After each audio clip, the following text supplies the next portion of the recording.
What's up, guys? I'm sitting outside my local AMC. Just got out of the new Doctor Strange movie. I'm going to preface this by saying, I'm not the biggest Doctor Strange fan. Like, I haven't read the comics. I don't know a whole lot about the character, but I try to, at least stay caught up on the MCU. Even if I don't like all the movies or all the characters, whatever, I still try to keep updated and kind of know what's going on in the universe. That way, when I do go see one of the movies, I'm not like confused on what's happening. Um, Overall, story wise, I think story is the only thing I would complain about. But it's still good. Like it was still a good story. The only reason I say it's the only thing I would complain about is because it didn't blow me away as much as some of the other MCU stories, let alone superhero movie stories in general. But moving into what I did like, Sam freaking Raimi. I think this will probably be my first time saying it on tape, but if you know me in real life, you know that Sam Raimi is one of my favorite directors of all time. He's one of the guys, I should say, who got me into filmmaking, and just, man, he freaking directed his balls off on this movie. Sorry for the altered term, but good Lord. He's one of my favorite directors, and he keeps proving himself. This was my first time I got to see one of his movies in theaters, and I'm very happy I did, because it was freaking his directing. You can tell when a filmmaker just loves making films, and Sam Raimi is one of those guys who you can tell he loves making films. And this movie is no different.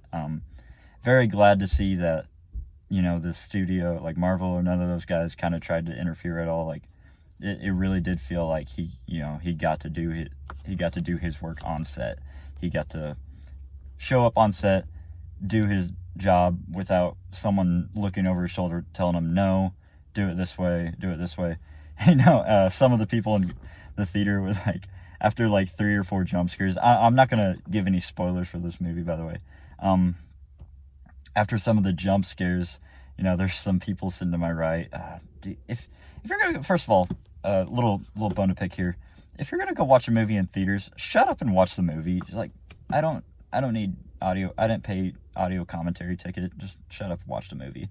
But one funny thing that did happen was, after a couple jump scares, which is a Sam Raimi movie, there's gonna be some jump scares, but after a couple, they got audibly annoyed by it. They were like, "What? I came here to watch a Marvel movie, not a horror movie," like something like that, which kind of made me laugh, because like, it's clearly your first time seeing a Sam Raimi movie. You have no idea what you were getting yourself into. But yeah, absolutely.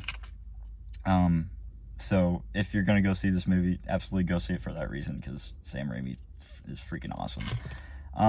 Some other things that were good. Benedict Cumberbatch was good as always. He's a good embodiment. I think he's a good embodiment of Doctor Strange. That's something you'll have to ask true Doctor Strange fans. But I like him. I like his place in the MCU. Elizabeth Olsen was also good. Some good appearances here and there. Overall, I just voice cracked there. I'm sorry. Overall, just good performances all around from the entire cast. I didn't feel like there was any weak links within this movie. So, other than that, though, just shout out AMC. Go support your local theater. Shout out Nicole Kidman for the AMC intro, because she's spitting facts. That was a really cringe term to use, but she's spitting facts whenever she does the intro. But yeah, just overall super pleased that I got to go see a Sam Raimi movie in theater, and super pleased that he got to do his thing within it. So yeah, that's all I got for today. I'll see you on the next movie that I go see.